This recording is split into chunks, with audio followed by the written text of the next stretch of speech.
Let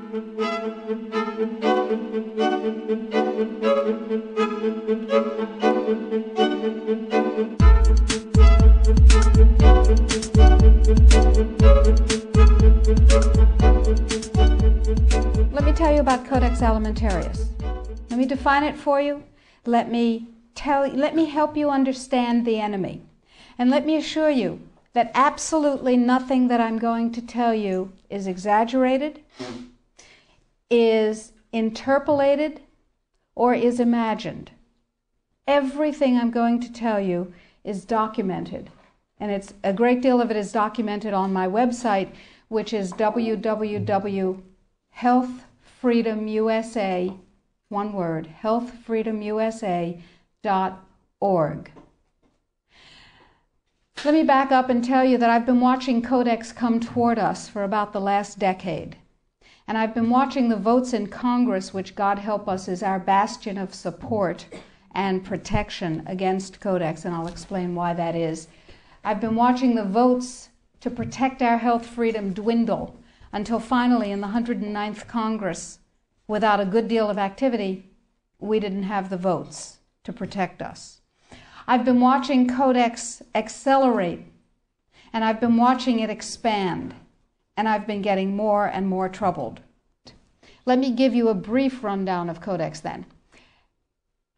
After the Second World War, the Nuremberg tribunals were held, in which people who had committed crimes against humanity were judged by the world community in a court run by the United States and Britain, and they were sentenced to terms in prison if they were found guilty of crimes against humanity.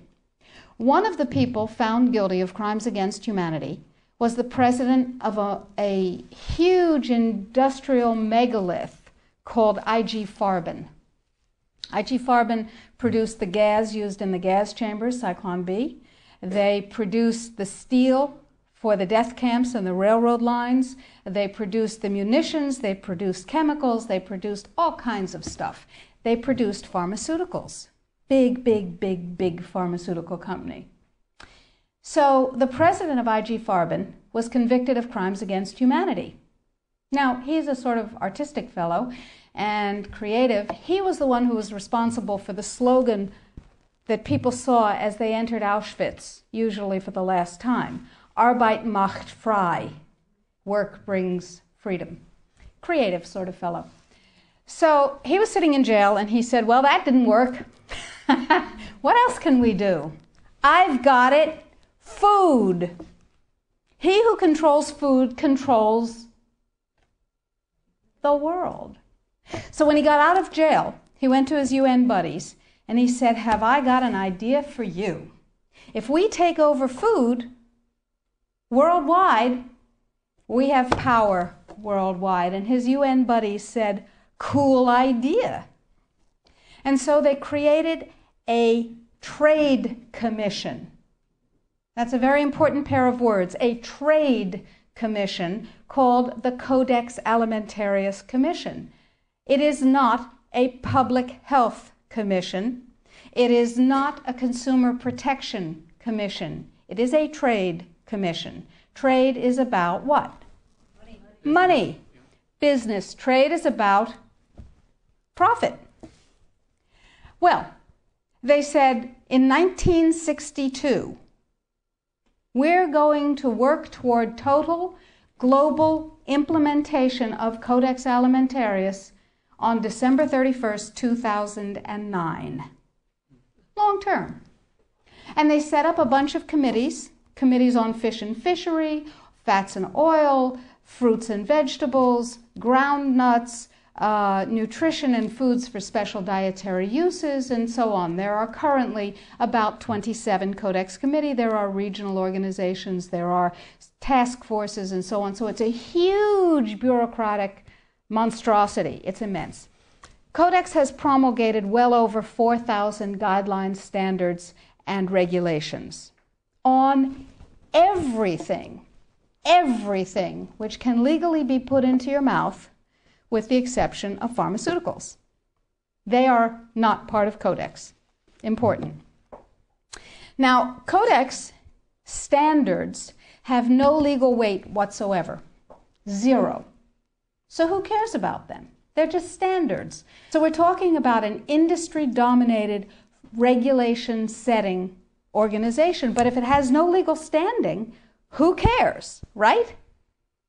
Here's the history of Codex Alimentarius before 1962. The Austro-Hungarian Empire said, we need rules by which the courts can rule on cases involving food. So we'll have regulations and rules that the courts will enforce. That's how they get their weight.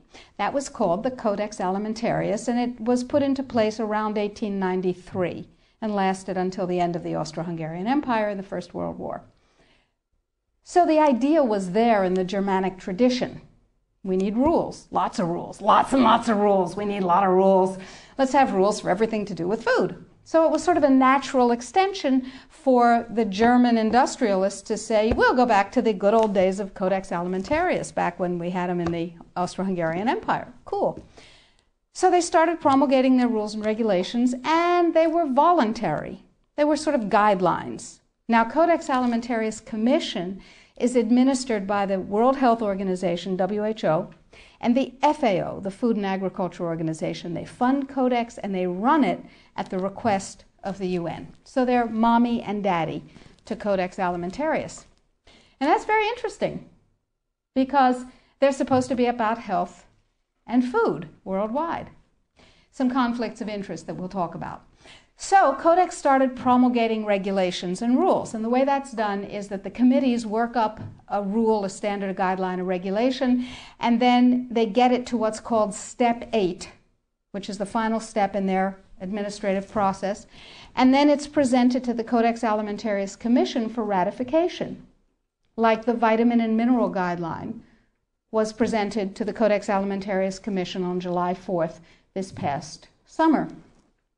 It was ratified, it was approved by consensus, and it is now, despite the propaganda that you're going to hear, if you ever hear about it in the media, it is now mandatory upon any member country of the WTO, the World Trade Organization. Well, what in the world do they have to do with it?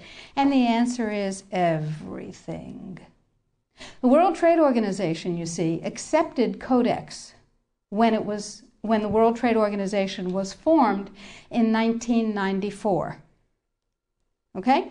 They said, well, how are we going to decide trade disputes around food if we don't have a set of rules? I know. We'll accept the Codex Alimentarius rules.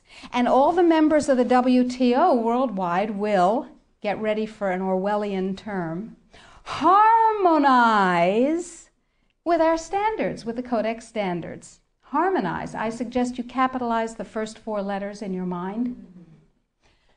So everybody's supposed to harmonize with Codex. And when they harmonize with Codex, then if they get pulled into the World Trade Organization dispute resolution process, they have a chance of winning. Because, here's the kicker. You ready for this one? If 2 countries go into the World Trade Organization dispute resolution process, and one of them is Codex compliant, and one of them is not Codex compliant, the one that is Codex compliant automatically wins regardless of the merit of the case. People are using Codex compliance as a weapon in a much bigger economic battle. So, every country in the world is racing to do what? To become Codex compliant.